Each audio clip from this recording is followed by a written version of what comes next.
সুপ্রিয় শিক্ষার্থী বন্ধুরা, আসসালামু আলাইকুম। আশা করি তোমরা সবাই ভালো আছো। আমিও আল্লাহর রহমতে ভালো আছি। তোমরা যারা 2026 সালে এসএসসি পরীক্ষা দিবে এবং তোমাদের টেস্ট এক্সাম অর্থাৎ নির্বাচনী পরীক্ষা খুব সন্নিকটে এসে পড়েছে, এই মুহূর্তে তোমাদের অবশ্যই সবার ভিতরে একটা টেনশন কাজ করতেছে যে কোন কোন বিষয় বা কি আমরা পড়লে আমাদের টেস্ট পরীক্ষায় খুব ভালো রেজাল্ট করতে পারবো। সুতরাং আমি এই বিষয়ের প্রতি লক্ষ্য রেখে ইংলিশ ফার্স্ট পার্ট অর্থাৎ ইংলিশ প্রথম পত্রের সাজেশনে 30 মার্কের রিটেন পার্ট তোমাদের এসে থাকে। ইংরেজি ফার্স্ট পার্টের নতুন যে এবছর শর্ট সিলেবাসের দিকে লক্ষ্য, এক্ষেত্রে নাম্বার 1-এ আসবে তোমাদের কম্পিটিং স্টোরি 15 মার্কস এবং একটা ডায়লগ আসবে, ডায়লগের নাম্বার থাকবে 15, অর্থাৎ কম্পিটিং স্টোরিতে 15 এবং ডায়লগে 15।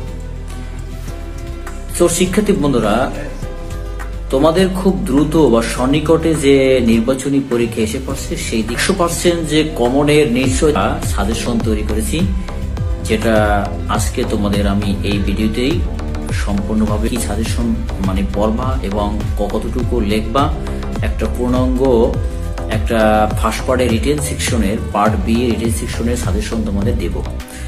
সুতরাং ভিডিওকে বেশি বিস্তৃত না করে আমরা আমাদের যে মূল বিষয় নিয়ে আলোচনা করতে যাচ্ছি।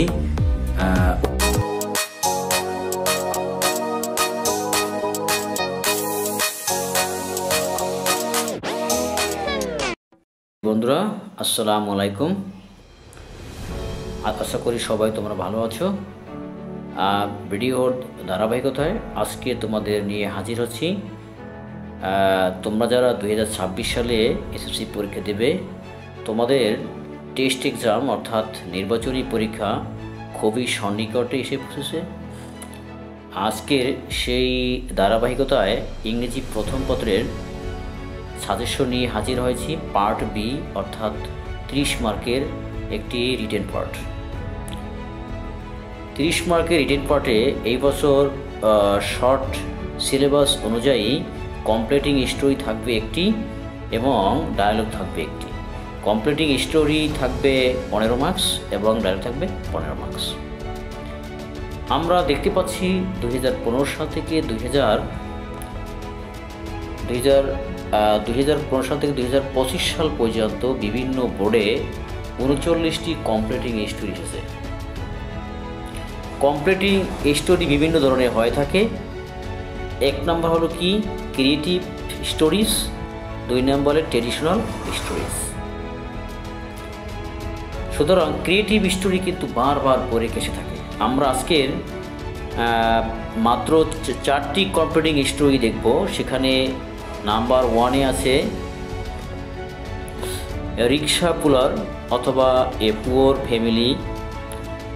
এটা ময়মনসিংহ বোর্ডে 2025 সাল এসেছে।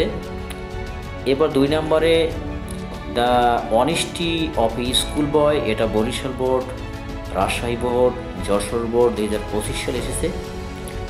এবং নাম্বার 3 নম্বরে দেখতে পাচ্ছি আমরা fire in a garment factory.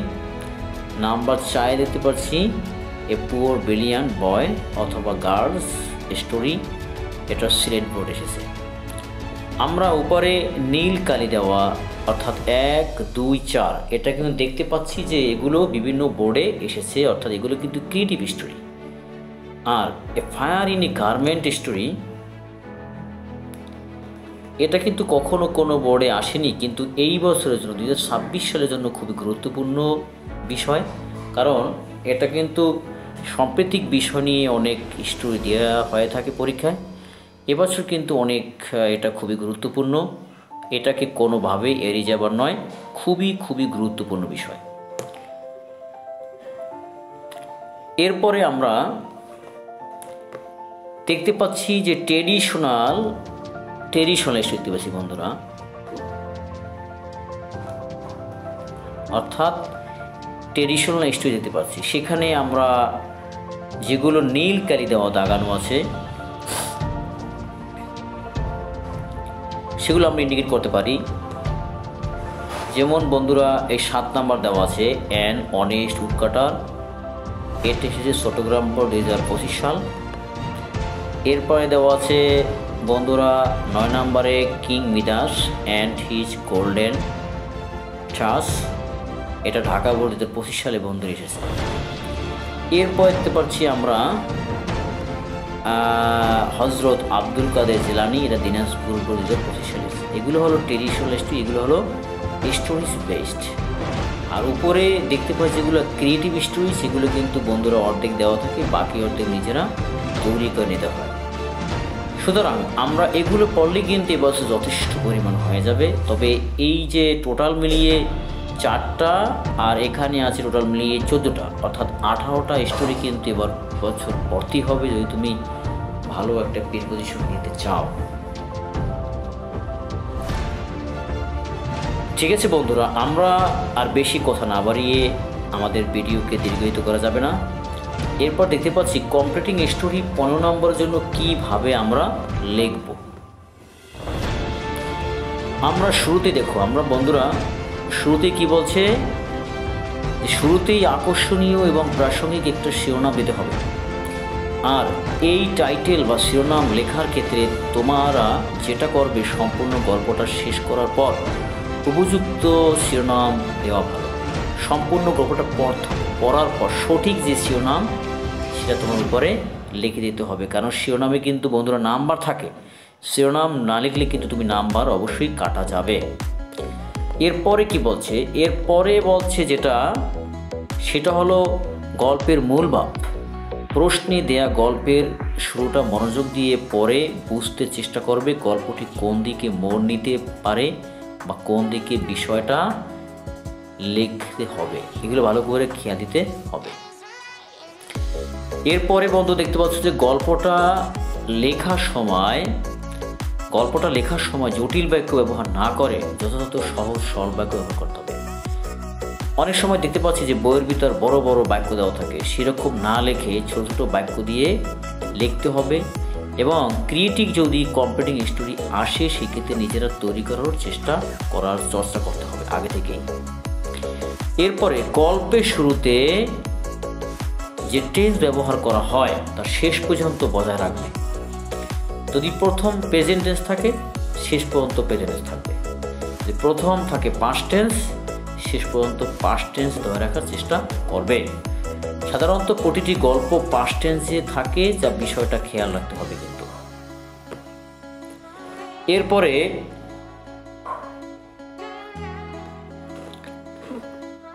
এরপরে আমরা দেখছি গল্পটি কতটুকু লিখবে, কতগুলো শব্দ ব্যবহার করবে। পুরো গল্পটি লিখতে গিয়ে 250 থেকে 400 শব্দর ভিতরেই সম্ভব। কি বলতে খেয়াল দিও, 250 থেকে 400 শব্দের মধ্যেই গল্পটা শেষ করলে ভালো নম্বর অর্জন করা সম্ভব। একেবারে বড়ও করা যাবে না, একেবারে ছোটও করা যাবে না। 250 থেকে 400 ওয়ার্ডের মধ্যে গল্পটা শেষ করতে হবে। এরপরে কি বলছে, এরপরে বন্ধুরা প্যারাগ্রাফ, অর্থাৎ পুরো গল্পটি একটি অনুচ্ছেদে না লিখে ছোট ছোট অনুচ্ছেদে ভাগ করে লেখার সুন্দর বিন্যাস করতে হবে। একটা গল্প না লিখে প্যারা আকারে লিখলে ভালো হয়। নৈতিক শিক্ষা, মোরাল স্টোরি। নৈতিক শিক্ষা দেখলে কি, মোরাল অফ দ্য স্টোরি, গল্পের একটি সুন্দর উপসংহার অথবা নীতিবাক্য লিখতে হবে। একেবারে গল্পের শেষে একটা নৈতিক বাক্য, নীতিগত বাক্য লিখলে অবশ্যই তুমি ভালো মার্কস ক্যারি করতে পারবে।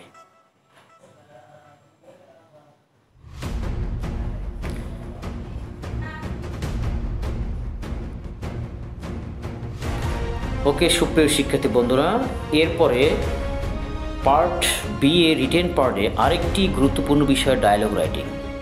ডায়লগও কিন্তু বন্ধুরা 15 মার্কস দেওয়া থাকবে। আমরা দেখতে পাচ্ছি 2015 থেকে 2025 সালে মোট 31টি ডায়লগ বিভিন্ন বোর্ডে এসেছে।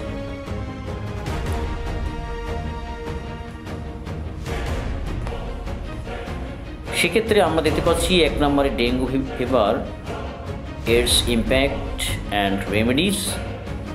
2 নম্বরে use and abuse of mobile phone অথবা ফেসবুক অথবা ইন্টারনেট।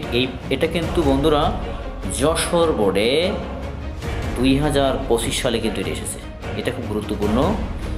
এরপরে দেখতে পাচ্ছি হাউ এডিক্ট দ্য লিটারেসি। এরপরে আছে the preparation for the coming SSC examination dialogue. আমরা দেখতে পাচ্ছি নীল কালি দেওয়া, দেখো বন্ধুরা এই যে নীল কালি দেওয়া আছে, এই যে 5 নাম্বার, 2 নাম্বার, এই 6 নাম্বার, এই 9 নাম্বার, এই 10 নাম্বার, এই নীল কালি দেওয়া যে দাগ দেওয়া আছে এগুলো কিন্তু বিভিন্ন বোর্ডে এসেছে। অর্থাৎ 5 নাম্বারটা এসেছে চট্টগ্রাম 2025, 6 নাম্বারটা বরিশাল 2025, আর 9 নাম্বারটা এসেছে ঢাকা বোর্ড ময়মনসিংহ বোর্ড 2025 সালে, এবং শেষে 10 নম্বরটা দিনাজপুর বোর্ড 2025 সালে কিন্তু বন্ধু এটা এসেছে। এবং এরপরে আরও দেওয়া আছে 11 নাম্বার দেওয়া আছে তোমার necessities of trees plantation. Number 12 দেওয়া আছে cause and remedies of road accidents. Number 13 importance of games and sport in our life. Number 14, the importance of education in the development of a nation. 15 এ দেওয়া আছে village life and village life versus city life. এরপরে বন্ধুরা আমরা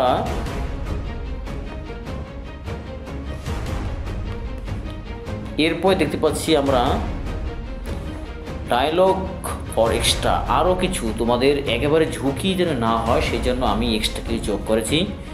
অর্থাৎ importance of reading story book, এটা Rajshahi board 2025 সালে এসেছে। 2 নম্বরে অ্যাবাউট ইউর ফেভারিট হবি, এটা চট্টগ্রাম বোর্ড 2025 সালে। 3 নম্বরে about duties and responsibilities of students, এটা সিলেট বোর্ড 2025 সাল। 4 নম্বরে cause and effect of water and air pollution. 5 নম্বরে the librarian about borrowing a book. এগুলো এক্সট্রাভাবে দেওয়া হয়েছে জানি কোনো ঝুঁকি না থাকে, সেই ক্ষেত্রে এগুলো ভালো করে পড়ে যেতে হবে। এবার বন্ধুরা লাস্টে যে ফিনিশিংয়ে দেওয়া হয়েছে অর্থাৎ ডায়লগ যে লেখাবো, ডায়লগ লেখার ক্ষেত্রে আমাদের 15 নম্বর জন্য কীভাবে লিখব। এখন আগের যে সিলেবাস ছিল, আগের যে গত বছর 25 সালের আগে বা 25 সাল পর্যন্ত, সেখানে কিন্তু ডায়লগের নাম্বার ছিল 10, কিন্তু এই বছর ডায়লগের নাম্বার হলো 15। অর্থাৎ এই ক্ষেত্রে কিন্তু বন্ধুরা তোমাদের অবশ্যই খেয়াল রাখতে হবে নাম্বার কিন্তু 15 মার্কস। সুতরাং ডায়লগ অবশ্যই বড় করতে হবে। ডায়লগের ভিতরে তোমার এক একটা ডায়লগস অর্থাৎ মানুষের 2 জন ব্যক্তির মধ্যে ডায়লগ, সেটা কিন্তু 15 থেকে 20টা ডায়লগ লিখতে হবে। আগে 10টা লিখলেই হতো 10 মার্কস, যেহেতু নাম্বার এখন 15 তোমাকে অবশ্যই 15 থেকে 20টার ভিতর না লিখলে কিন্তু ওটা নাম্বার পাওয়া যাবে না, অবশ্যই বড় করতে হবে। সুতরাং তোমরা আমার এই সাজেশনটা ভালো করে মনোযোগ যদি ভালো করে পড়ো তাহলে অবশ্যই আশা করি তোমাদের টেস্ট পরীক্ষায় কমন থাকবে এবং থাকবে, কোনো ঝুঁকি থাকবে না। আর এর আগে আমাদের দেয়া আছে, এখানে দেখতে পাচ্ছি বন্ধুরা যে আমাদের স্টোরি আছে, এই স্টোরিতে কিন্তু 15 সাল থেকে 25 সাল পর্যন্ত 39টি এসেছে। আমি এই ক্ষেত্রে তোমাদের একদম প্রথমে দিয়েছিলাম ক্রিয়েটিভ স্টোরি 4টা আর ট্রেডিশনাল স্টোরি আছে 2টা। এই স্টোরিগুলো ভালো করে কিন্তু কোনোভাবে এড়ানো যাবে না, কোনো ঝুঁকি নেওয়া যাবে না। অবশ্যই যেহেতু নাম্বার তোমাদের 15 করে ভালো করে পড়ো এবং মনোযোগ দিয়ে টেস্ট পরীক্ষার আগ পর্যন্ত পড়ো। অবশ্যই টেস্ট পরীক্ষায় কমন থাকবে, ইনশাল্লাহ কমন থাকবে 100%। সুতরাং আজকের এই পর্যন্তই, আমাদের ভিডিও বেশি বড় করতে চাই না। ধন্যবাদ সবাইকে। আশা করি তোমাদের সামনে টেস্ট পরীক্ষা ভালো হবে ইনশাল্লাহ। আর তোমাদের শুভকামনা জানিয়ে এখানেই শেষ করছি।